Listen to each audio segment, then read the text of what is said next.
Hi everyone, welcome to कीकी शिकी। Please channel को सब्सक्राइब करिए और वीडियो को लाइक करिए और साथ में बेल आइकन दबाना मत भूलना, because I am vengeance. Hi guys, welcome to another episode है कीकी शिकी। मेरा नाम है अभिनीत भारद्वाज और आज हम बात करने जा रहे हैं मनी हाइस्ट सीजन 5 के बारे में।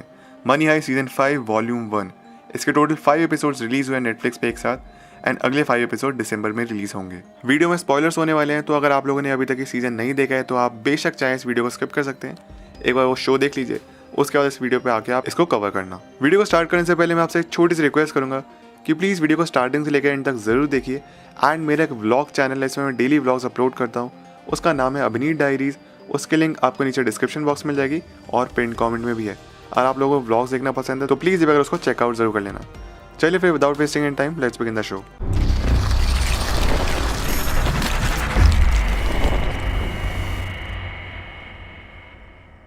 दोस्तों, एपिसोड 1 की शुरुआत होती है जहाँ पे लास्ट सीजन खत्म हुआ था, यानी कि प्रोफेसर तक एलिशिया पहुँच चुकी है एंड अब प्रोफेसर उसे गन पॉइंट पे है। उसको डराती है, धमकाती है, उसका खूब बेइज्जती करती है। कहते तुम भले ही कितने भी जीनियस हो, आखिरकार तुम हो एक चूहे ही। उसका पूरा एंटायर प्लान जानना चाहती है। वो जानना चाहती है कि तुम्हारा आखिरकार प्लान क्या है। उसके साथ साथ एलिशिया यहाँ पे ये भी कहती है कि अपनी तरफ से मैं पूरी कोशिश करूँगी कि तुम्हारे ऊपर टेररिज्म का चार्ज लगे। मतलब प्रोफेसर को बिल्कुल तोड़ना चाहती है वो अंदर से। लेकिन प्रोफेसर भी काफ़ी ज़्यादा होशियारी दिखाता है, वो उसे बचने की कोशिश करता है। लेकिन एलिशिया यहाँ पे बहुत ज़्यादा कट्टर है, वो उसको मारने के मन से ही आई है। लेकिन वो यहाँ पे ये कहती है अगर मेरे को इस बच्चे को पालना नहीं होता तो मैं डेफिनेटली आज तुमको मार डालती। उसके बाद हम देखते हैं यहाँ पे कुछ फ्लैशबैक में हम देखते हैं कि बर्लिन का दरअसल में एक बेटा भी है जो कि काफ़ी ज़्यादा इंटेलिजेंट है और वो MIT से कंप्यूटर इंजीनियरिंग का कोर्स करके आ चुका है। उसी के साथ साथ वो इलेक्ट्रॉनिक इंजीनियर भी है, तो काफ़ी ज़्यादा स्मार्ट है वो। उसको साइबर सिक्योरिटी, कंप्यूटर, इलेक्ट्रॉनिक्स में काफ़ी अच्छा है वो। यहाँ पे उसको फिर ये भी बताता है कि दरअसल में बर्लिन किसी से शादी करने वाला है और उस लड़की का नाम है टाटियाना, जो कि काफ़ी ज़्यादा खूबसूरत है और ये लड़की उसको भी पसंद आती है, यानी कि उसके बेटे राफेल को। उसके बाद बर्लिन अपने बेटे राफेल से ये भी कहता है कि मैं चाहता हूँ कि तुम मेरी हाइस्ट में एक चोरी में तुम मेरी मदद करो। लेकिन राफेल कहता है कि मैं आपकी कोई मदद नहीं करूँगा, मुझे कोई शौक नहीं है जेल जाने का, मैं चाहता हूँ कि काम अच्छे के लिए किया जाए। और उसके बाद फिर अपने बाप बर्लिन को भला बुरा भी सुनाते हैं। कहता है कि आप बहुत सेल्फिश हैं, आप डिस्पिकेबल हैं, मुझे आपका तौर तरीका बिल्कुल पसंद नहीं आया। लेकिन बर्लिन यहाँ पे कहते हैं कि तुम एक बार मेरा साथ दे दो, मैं तुमको ज़िंदगी भर की फ्रीडम दूंगा, तुमको इतना पैसा होगा कि तुमको ज़िंदगी में कभी काम करने की मदद की ज़रूरत नहीं पड़ेगी। उसके बाद हम देखते हैं एक और फ्लैशबैक जहाँ प्रोफेसर और लिस्बन है। प्रोफेसर यहाँ पे बताता है कि पेरिस प्लान के बाद हम यहाँ पे करेंगे रोम प्लान, जिसमें होगा ये कि पुलिस मजबूर हो जाएगी कि वो आर्मी को बुलाएगी। आर्मी जैसी आएगी, ये हमारे एग्जैक्टली प्लान के अकॉर्डिंग काम यहाँ पे बनने लगेगा और उसके बाद उनको बहुत जल्दी से जल्दी उस बैंक से निकलना होगा। प्रेजेंट डे में हम ये भी देखते हैं कि बगोटा जितनी जल्दी यहाँ पे काम किया जा रहा है, जितनी जल्दी वो निपटा रहे हैं काम, ये इस बात से खुश नहीं है। एंड पेलरमो से कहते हैं कि हमको थोड़ा और गोल्ड निकालना चाहिए था, इतनी जल्दी करके हम काफ़ी ज़्यादा गोल्ड यहीं पे छोड़ देंगे। लेकिन अब जो है सो है, जितना भी उन्होंने अब तक गोल्ड मेल्ट किया है इतने में उनको निकलना पड़ेगा और पेलरमो को इसका ऑर्डर्स मानने पड़ते हैं। आगे हम ये देखते हैं कि जैसा प्रोफेसर ने प्रेडिक्ट किया था ऑब्वियसली वैसे यहाँ पे होता भी है। आर्मी पहुँच जाती है और उनको ज़रा सा भी फर्क नहीं पड़ता है कि इस सिनेरियो में फिर इस मिशन में अगर कोई कैजुअलिटी होती है आम आदमी की तरफ से, सिविलियन की तरफ से, उनको कुछ फ़र्क नहीं पड़ता है।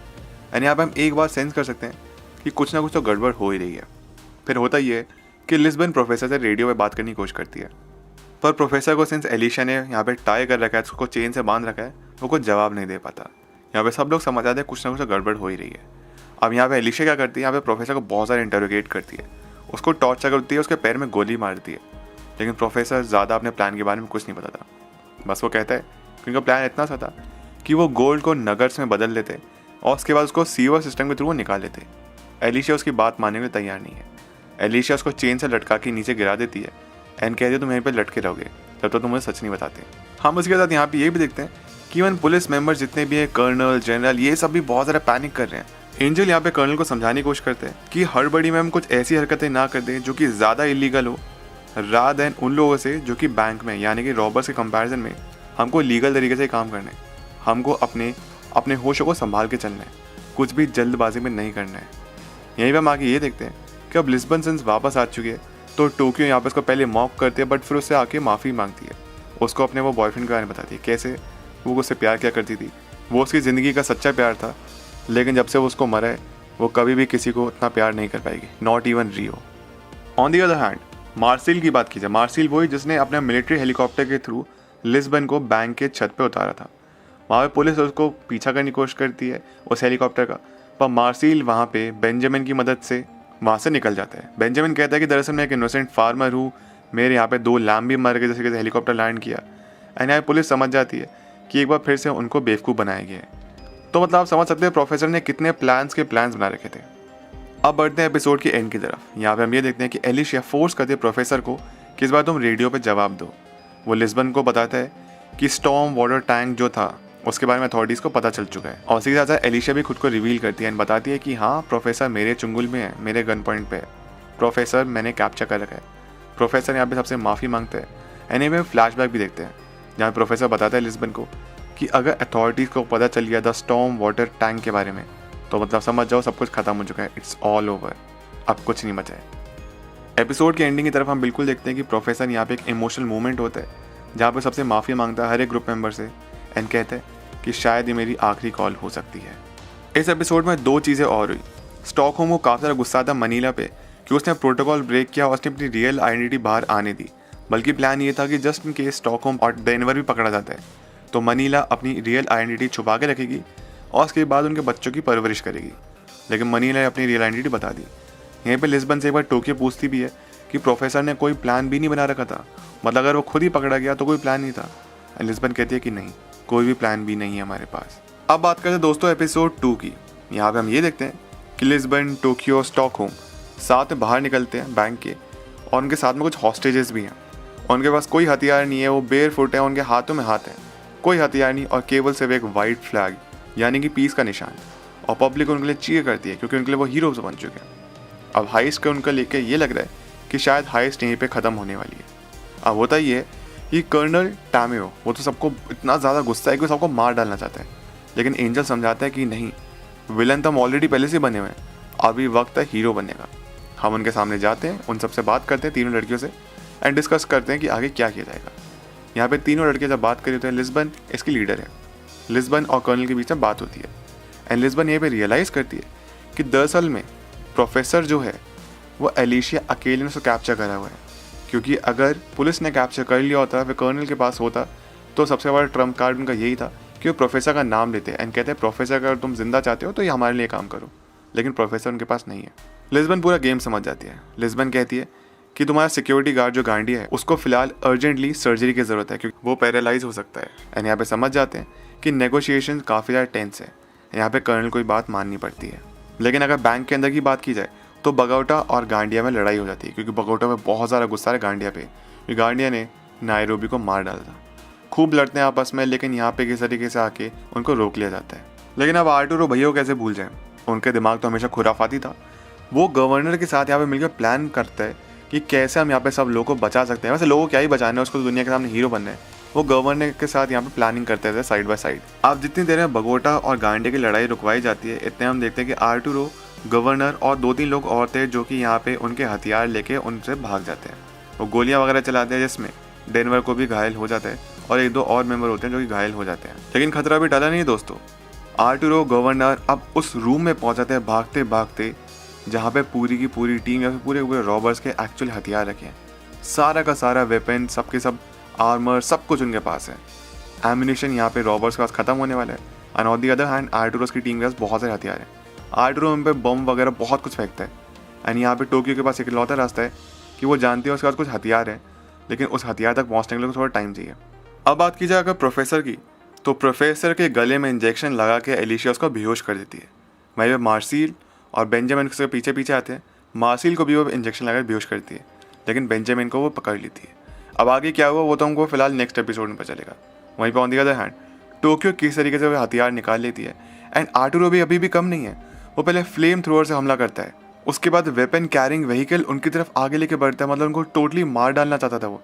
आर्टूरो के दिमाग में इतना कुछ चल रहा है। वहीं पर अगर हम बात करें आर्मी की, तो आर्मी ऑलमोस्ट तैयार है हमला करने के लिए। आर्मी गाड़ियाँ निकलती हैं सीधा बैंक में घुसने के लिए, लेकिन उससे पहले यहाँ पे ऑर्डर दे दिया जाता है कि गांडिया को रिलीज़ कर दो। अब गांडिया को रिलीज़ करने से पहले उसके पेट पे स्लीपिंग गैस फिट कर दी जाती है कि जैसे ही बाहर निकलता है, रिलीज़ किया जाता है, वो बेहोश हो जाता है। उससे पहले कि वो बताता है कि जितने भी हॉस्टेजेस हैं उनके पास सारे हथियार हैं, उससे पहले वो बेहोश हो जाता है। एंड आर्मी का जो मिशन था अंदर बैंक में घुसने का, उसका अबॉर्ट कर दिया जाता है। अब होता ये है कि स्टॉकहोम यहाँ पे दिमाग लगाती है। स्टॉकहोम ऊपर वेंट के थ्रू पीछे से हमला करते आर्टूरो को और आर्टूरो पे गोलियाँ चला देती है। एंड यहीं पे एपिसोड खत्म हो जाता है। अब बात की जाए एपिसोड 3 के बारे में, तो एपिसोड 3 की शुरुआत होती है कि हम यहाँ पे देखते हैं कि स्टॉकहोम लगातार कोशिश कर रही है आर्टुरो को जिंदा करने की, एंड किस तरीके को मैनेज करके पूरी टीम CPR के थ्रू फाइनली आर्टुरो को जिंदा कर ही लेते हैं। लेकिन उसकी हालत काफ़ी ख़राब है एंड उसको हॉस्पिटल के लिए भेजा जाता है। अब आर्टुरो को बाहर भेज तो दिया जाता है, लेकिन यहाँ पे अब स्टॉकहोम को काफ़ी ज़्यादा डर लग रहा है। उसको लग रहा है कि अगर आर्टुरो जिंदा रहता तो इकलौता वो ही है जो कि मेरे बच्चे का बाप है, एंड अगर मुझे कुछ हो जाता है फिर डेनवर कुछ हो जाता है तो इकलौता वही इंसान था जो उसको पाल सकता है। लेकिन मनीला उसकी यहाँ पे मदद करती है, कहती है जो भी है सब ठीक हो जाएगा, तुमको घबराने की ज़रूरत नहीं है। अब बैंक के हम बाहर देखते हैं, गवर्नर जितनी भी इन्फॉर्मेशन थी उसके पास आर्टुरो से रिलेटेड या फिर जितनी भी इन्फॉर्मेशन थी वो सारी की सारी यहाँ पे देता है। लेकिन यहाँ पे कर्नल चाहता है कि जितने भी अंदर रॉबर्स हैं उनको मर्डरर्स करार कर दिया जाए, पूरी दुनिया के सामने वो जब हीरो बने हुए उनको विलन करार कर दिया जाए। एंड इसलिए वो प्रेस कॉन्फ्रेंस लगता है जहाँ पे वह एलिशिया के खिलाफ ये बोल देता है कि वो एक ट्रेटर है, उससे हमको धोखा दिया, वो प्रोफेसर के साथ मिली हुई है। And on the other hand यहाँ प्रोफेसर भी बंधा हुआ है एंड एलिशिया टीवी पे देख रही है एंड वो बहुत ज़्यादा गुस्सा करने लगती है। प्रोफेसर से कहता है तुम्हारे पास अब कोई और रास्ता नहीं है, यही रास्ता है कि तुम हमारे साथ मिल जाओ, हम तुम्हारी मदद करेंगे। और तभी होता ये है कि एलिशिया का वाटर ब्रेक हो जाता है एंड उसका डिलीवरी का टाइम आ चुका है।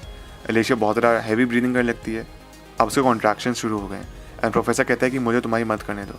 लेकिन एलिशिया अभी भी ज़िद्दी है, वो कहती है कि मैं अपना बर्थ खुद से दे सकती हूँ। एंड प्रोफेसर खुद बहुत ज़्यादा नर्वस हो जाता है जब एलिशिया अपनी मदद खुद से करना चाहती है।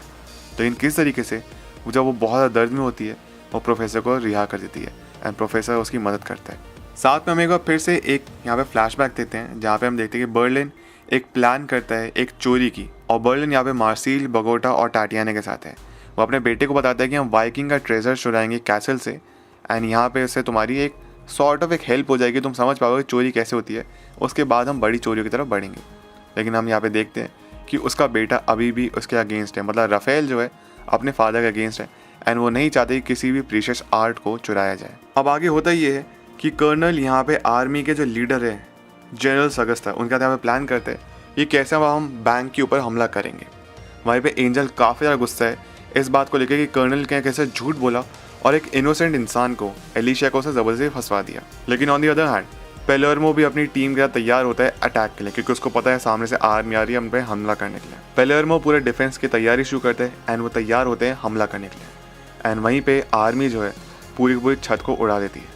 अब ऑन दी अदर हैंड एक जगह तो छत उड़ रही है पूरे बैंक की, वहीं पे यहाँ पे प्रोफेसर फाइनली डिलीवरी कर देता है एलिशिया के बच्चे की। इसको देख के एलिशिया काफ़ी ज़्यादा रोती है एंड प्रोफेसर भी काफ़ी ज़्यादा खुश होता है, उसकी आंखों में भी आंसू आते हैं कि कैसे उसने हेल्प करी एक बेबी को बर्थ देने में। एंड लेकिन तभी यहाँ पे प्रोफेसर टीवी में देखता है कि आर्मी ने कैसे हमला कर दिया बैंक पे और उसकी छत उड़ चुकी है एंड प्रोफेसर यह देख के दंग रह जाता है। दोस्तों इस एपिसोड की शुरुआत होती है कि यहाँ पे हम देखते हैं जो पिछला एपिसोड जहाँ पे ख़त्म हुआ था, यानी कि अथॉरिटीज़ ने उसकी छत उड़ा दी थी बैंक की, वहीं से यहाँ पे कंटिन्यू किया जाता है। अब पूरी छत में एक छेद हो चुका है, बहुत बड़ा होल है एंड यहाँ पे उतने में होता ही है कि हेलसिंकी भी काफ़ी ज़्यादा हर्ट हो जाता है इस ब्लास्ट में, इंजर्ड हो जाता है, उसका पैर फंस जाता है। हमें पेलर्मो यहाँ पे हेलसिंकी से कहते हैं कि साइड से हट जाओ, वहाँ से बचो, लेकिन हेलसिंकी वहाँ से हिल नहीं सकता सिंस उसका पैर यहाँ पे फंसा हुआ है। On the other hand professor भी अब फ्री हो चुका है, प्रोफेसर अपनी वापस अपनी कमांड संभालते हैं एंड पेलर्मो और लिस्बन की मदद करते हैं कि कैसे हम अटैक से बच सकते हैं, कैसे हम अटैक से लड़ सकते हैं और हेलसिंकी की मदद कर सकते हैं।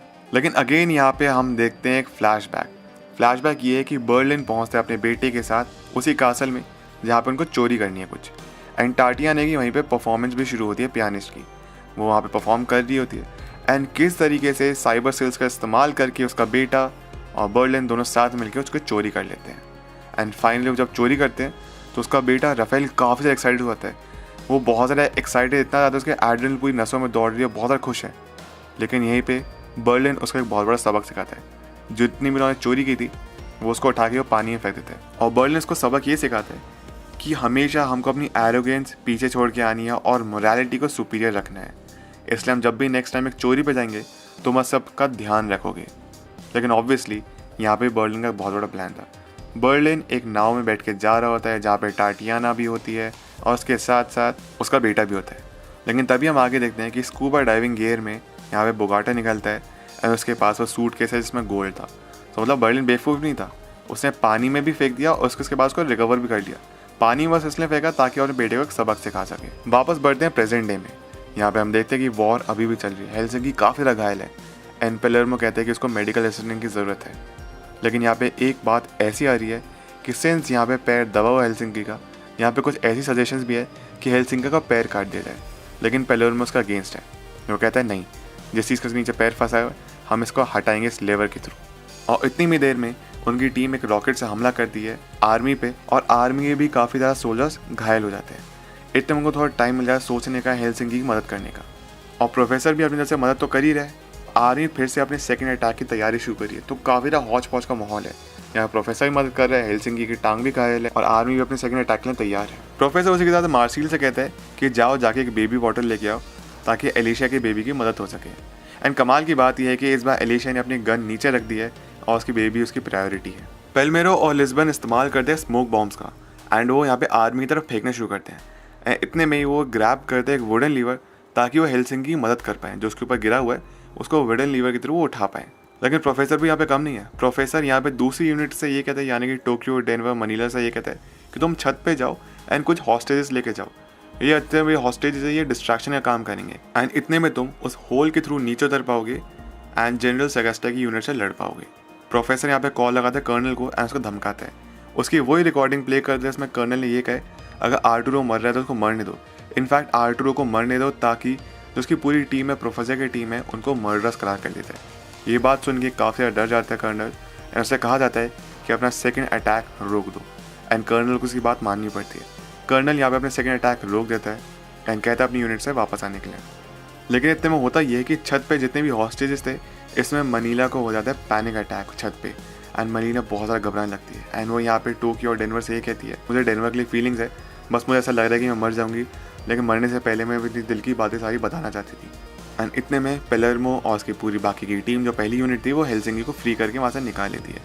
प्रोफेसर यहाँ पे टोक्यो से कहते हैं कि अब जाते टाइम तुम यहाँ पे एक स्टैम्पीड क्रिएट कर दो ताकि यहाँ पे जैसे ही स्टैम्पीड होगा कन्फ्यूजन इतना ज़्यादा हो जाएगा कि तुम लोग नीचे होल के थ्रू जा पाओगे छत से, एंड वहाँ पे तुम मदद कर पाओगे अपने बाकी लोगों की और आर्मी से लड़ भी पाओगे। और पुलिस स्टैंड में एंजल फिर से कर्नल से कहते हैं कि वहाँ पे हॉस्टेजेस मौजूद हैं, अगर हम कुछ भी शूटिंग वगैरह करते हैं तो ये गलत होगा, कुछ आम आदमी की जान जा सकती है।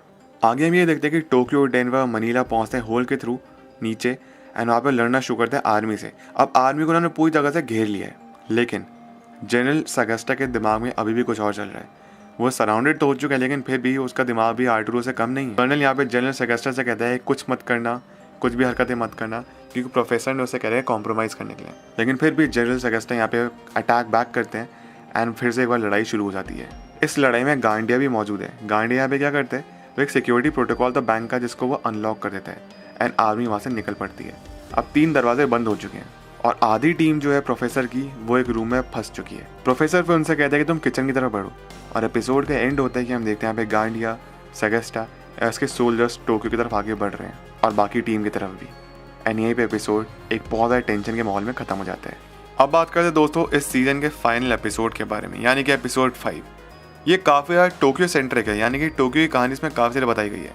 इस एपिसोड की शुरुआत ही होती है फ्लैशबैक से, जहाँ पे हम देखते हैं कि टोक्यो का जो बॉयफ्रेंड था रेने, उसको यहाँ पे अथॉरिटीज़ गोली मार देती हैं और उनकी जो बैंक रॉबरी थी वो फेल हो चुकी है। टोक्यो बहुत ज़्यादा ब्रोकन है, अकेली है और बहुत ज़्यादा डरी हुई है। एंड बर्लिन और प्रोफेसर न्यूज़ में देख रहे हैं कि कैसे एक रॉबरी फेल हो जाती है एंड बर्लिन की नज़र फिलहाल टोक्यो पे है। वो ये कहता है कि टोक्यो हमारी टीम के लिए काफ़ी अच्छी रहेगी, लेकिन प्रोफेसर उस पर डाउट करता है। अब बात करते हैं प्रेजेंट डे की। आर्मी यहाँ पे अंदर किचन की तरफ घुस रही है, गोलियाँ मारनी शुरू करी है, लेकिन यहाँ पे किस तरीके का मनीला और डेनवर साथ में मिलके जो किचन में वो फंसे होते, वो एक बहुत बड़ा स्टोव होता है, उसके थ्रू वो दरवाजे को ब्लॉक कर देते हैं। अब जो बाहर की आर्मी है वो अंदर नहीं आ सकती है। अब यहाँ पे उनको थोड़ा टाइम मिल गया है। अब टोक्यो यहाँ पे बाहर गांडिया को चीखने चलने लगती है, उसका मजाक उड़ाती है, उसको उल्टा सीधा बोलती है, उसको कावर्ड बोलती है, उसको डरपोक बोलती है। एंड गांडी यहाँ पे बहुत ज़्यादा गुस्से में आता है। वो निकालता है ग्रेनेड और टोक्यो की तरफ फेंकता है एंड टोक्यो उसी ग्रेनेड को वापस फेंक देती है। ऐसे में होता ये है कि आर्मी की टुकड़ी का एक इंसान, एक सोल्जर से मारा जाता है एंड यहाँ पे ब्लेम किया जाता है गांडिया को। एक बार हम फिर से बढ़ते हैं वापस फ्लैशबैक की तरफ, जहाँ प्रोफेसर टोक्यो को बचा लेता है एंड उसको रिक्रूट करते हुए बोलता है कि मैं तुमको ज़िंदगी भर की फ्रीडम दूंगा, मैं एक प्लान पे काम कर रहा हूँ जिसको बनाने में 20 साल लग चुके हैं। फिर थोड़ा सा हम आगे बढ़ जाए टाइम लाइन में एंड देखते हैं कि कैसे यहाँ पे टोक्यो फर्स्ट टाइम रियो से मिलती है एंड दोनों के बीच में तुरंत एक हल्का सा कनेक्शन बन जाता है। ऑन दी अदर हैंड जो दूसरी टीम है, जो दूसरी जगह फंसी हुई है, यहाँ पेलेर्मो बाकी का पूरा क्रू कोशिश करता है अपने आप को बचाने की, लेकिन जितने भी दरवाजे हैं टोटली बंद हैं और उस दरवाजे को खोलने में काफ़ी टाइम लगेगा। वहीं पर स्टॉकहोम है, वो हेलसिंकी की मदद कर रही है, उसके काफ़ी सारा घाव है। लेकिन यहाँ पे होता ही है कि धीरे धीरे स्टॉकहोम को हेलुसिनेशन हो रहा है एंड वो बार बार आर्थुरो को देखती रहती है। एंड जैसे वो आर्थुरो को फिर देखती है, पैनिक करने लगती है बहुत ज़्यादा। वो समझ नहीं पाती कि मेरे साथ क्या हो रहा है। अब हेलसिंकी इतने मांगता है यहाँ पे कि मुझे मॉर्फिन दो, पर स्टॉकहोम इतना ज़्यादा पैनिक करी थी कि वो खुद में ही इंजेक्ट कर दिया मॉर्फिन अपने हाथ में। अब रेडियो पे होता ही है कि पूरी की पूरी जो भी रॉबर्स की टीम है वो तभी एक छोटी सी बच्चे की रोने की आवाज़ सुनते हैं। प्रोफेसर बताता है कि एलिशिया ने यहाँ पे एक बेबी गर्ल को जन्म दिया है। एंड सडनली जो भी पूरी लड़ाई वगैरह चल रही है उसका सबसे दिमाग हट जाता है एंड वो मनी मन खुश होते हैं एलिशिया के लिए कि उसकी फाइनली बेबी गर्ल हो गई जिसका इंतज़ार था। लिस्बन उसको कॉन्ग्रेचुलेशन करती है एंड उसका नाम पूछती है एंड एलिशिया कहती है कि उसकी बेबी गर्ल का नाम है विक्टोरिया। लेकिन उसी के बाद होता ही है कि एलिशिया जाती है बाथरूम में और एक शार्प टूल आता है, बहुत ज़्यादा शार्प होता है एक टूल, वो उसको अपनी स्लीव में छुपा लेती है। यानी कि एलिशिया के दिमाग में अभी भी कुछ चल रहा है। आगे हम ये देखते हैं कि आर्मी वाले जितने भी है वो दीवार में ड्रिल करना शुरू करते हैं, होल बनाने शुरू करते हैं किचन तक के रास्ते के लिए। लेकिन तभी यहाँ पे उनके पैरों पे गोली मार दी जाती है। खैर, अब असली मोड़ तब आता है जब बाहर एक स्नाइपर बैठता है और टोक्यो को मल्टीपल टाइम्स उसके हाथ पैर में गोलियां मार देता है। टोक्यो बहुत जख्मी हो जाती है। डेनवर किस तरीके से टोक्यो को बचा के लेके आता है अपने पास, लेकिन टोक्यो की हालत काफ़ी ख़राब है। एक बार हम फिर से एक फ्लैशबैक देखते हैं जहाँ पे रेने और टोक्यो डिसाइड करते हैं कि उनको पैसों की ज़रूरत है एंड वो बैंक चोरी करेंगे, बैंक में डाका डालेंगे आगे जाके। वापस बढ़ते हैं हम प्रेजेंट डे की तरफ। डेनवर यहाँ पे लगातार कोशिश कर रहा है टोक्यो की मदद करने की एंड वहीं पे बाहर जो आर्मी वाले हैं वो भी अपने ऑपरेशन कर रहे हैं। वो लगातार यहाँ पे ड्रिल करे जा रहे हैं। ऑन दी अदर हैंड जो रियो है वो किचन के नीचे से यहाँ पे ड्रिल कर रहा है, जिसको ड्रिल करने में काफ़ी वक्त लगेगा। बहुत मोटी दीवार है, मतलब एकदम टोटली उथल पुथल हो चुका है। रियो ड्रिल कर रहा है इधर से, टोक्यो घायल हो चुकी है, बाहर से आर्मी वाले हैं। ऑन दी अदर हैंड जो पहली यूनिट है जो फंस चुकी थी वो भी गैस उनकी ख़त्म हो चुकी है एंड वो भी दीवार में छेद नहीं कर पा रहे हैं, उनका भी कट आधा ही रह जाता है। तो बहुत मुश्किल में अभी टीम। टोक्यो कहती है डेनवर से कि मैं अभी भी इस हालत में हूँ कि एटलीस्ट मैं गोलियाँ यहाँ पे चला सकूँ। स्टॉकहोम जो कि मॉर्फिन पे काफ़ी ज़्यादा हाई थी, सडनली वो डेनवर से कहती है कि डम वेटर या फिर किचन में जो सर्विस लिफ्ट है वो काम करती है, वो एक रास्ता है वहाँ से निकलने का। डेनवर लेकिन जैसे ही नीचे देखता है वो देखता है कम से कम 6 फ्लोर है, उससे ऊपर नीचे जाना ऑलमोस्ट इम्पॉसिबल है। टोक्यो मनीला से कहती है कि तुम और डेनवर यहाँ से भाग जाओ, मैं यहीं पे रुकूंगी और लोगों से लड़ पाऊंगी। मैं जाहिर सी बात है नीचे नहीं आ सकती क्योंकि मेरी इंजरीज इतनी ज़्यादा हैं। डेनवर कहता है कुछ भी हो जाए टोक्यो में तुमको अकेला छोड़ कर नहीं जाऊँगा। लेकिन टोक्यो कहती है कि डोंट वरी, सब ठीक हो जाएगा, तुम निकलो, मैं आ जाऊँगी अपने आप। लेकिन हम जानते हैं कि Tokyo can not make it. आगे हम ये देखते हैं जो रियो लगातार ड्रिल करे जा रहा था टोक्यो तक पहुँचने के लिए, वो एटलीस्ट इतना ड्रिल कर लेता है कि वो एक दूसरे का हाथ पकड़ लेते हैं और एक दूसरे से बात कर पाते हैं। रियो डेस्परेट है टोक्यो को बाहर निकालने के लिए, लेकिन अब वक्त ज़रा भी नहीं है। एंड टोक्यो कहती है मैं अपने हाल में बिल्कुल ठीक हूँ, तुम मेरी फिक्र मत करो, मेरा अंत ये है तो यही सही। और उसी के साथ साथ वो आर्मी पे भी लड़ाई करनी शुरू करती है, आर्मी के खिलाफ भी वो गोलियां चलानी शुरू करती है एंड रियो के साथ जितने भी पल बिताए थे उनको याद करती है। डेनवर सबसे पहले नीचे पहुंचते ही उस शाफ्ट में वो गद्दे तकिए भरने शुरू करते हैं एंड टोक्यो से कहते हैं कि तुम जंप करो। प्रोफेसर भी से कहता है तुम जंप करो, लेकिन टोक्यो रुक जाती है वहाँ पे, कहती है कोई फ़ायदा नहीं है। एंड टोक्यो यहाँ पे लगातार आर्मी से लड़ती है और यहाँ पे साइड में रियो से ही बात करती रहती है। आर्मी आती है, उसमें बहुत सारी उसमें गोलियाँ लगा देती है और अब टोक्यो की आंखें बंद हो जाती है। उसकी आंखें खुलती हैं एंड देखते हैं कि गांधिया उसके ऊपर है एंड गांधी से वो स्माइल करती है, उसको आंख मारते हैं, देखते हैं कि उसके हाथ में बहुत सारे पिन्स हैं, मेटल पिन्स हैं, यानी कि उसने अपना ग्रेनेड सेट कर दिया है। और गांधिया कहता है नीचे झुको, उससे पहले सारे के सारे बॉम्ब एक्सप्लोड हो जाते हैं एंड टोक्यो और गांधिया बाकी जितने भी उस टाइम पे आर्मी वाले थे सब मारे जाते हैं। टोक्यो अब नहीं रही, जितने भी लोग थे बहुत रोते हैं। प्रोफेसर को पैनिक अटैक आ जाता है, रियो रोता है, जितनी पूरी टीम की सब रोती है एंड यहीं पे एपिसोड और ये सीज़न ख़त्म हो जाता है टोक्यो की डेथ पे। और जो फाइनल पार्ट आएगा मनी आई सीरीज़ का वो आएगा 3 दिसंबर को। तो गाइस ये थी आज की वीडियो, ये था आज का एपिसोड। आई होप आपको पसंद आया। आपके जो भी कुछ थॉट्स हैं इस वीडियो से रिलेटेड वो जाकर मुझे कमेंट में बताइए और उसी के साथ साथ मुझे कमेंट में ये भी बताइए कि आपका फेवरेट मोमेंट और फेवरेट एपिसोड कौन सा था पूरे सीजन से। जैसे मैंने आपसे रिक्वेस्ट करी थी कि मेरे सेकंड यूट्यूब चैनल पर मैं डेली व्लॉग्स अपलोड करता हूँ, उसका नाम है अभिनीत डायरीज, उसको प्लीज़ सब्सक्राइब कर देना, इसको एक बार चेकआउट ज़रूर कर लेना। उसके लिंक नीचे डिस्क्रिप्शन बॉक्स में है और पिन कमेंट में भी है। उसी के साथ साथ अगर आप मेरे साथ इंस्टाग्राम और ट्विटर पर जुड़ना चाहते हैं उसकी भी लिंक आपको नीचे डिस्क्रिप्शन बॉक्स में मिल जाएगी और मेरे यूज़र नेम आप अपनी स्क्रीन पर पढ़ ही सकते होंगे। वीडियो को लाइक करिए, चैनल को सब्सक्राइब करिए, कमेंट करिए, शेयर करिए। मिलते हैं आपसे अगली वीडियो में। अपना ख्याल रखिए and always remember you all are superheroes. Life हमेशा अच्छा करिए। Thank you so much, take care, bye.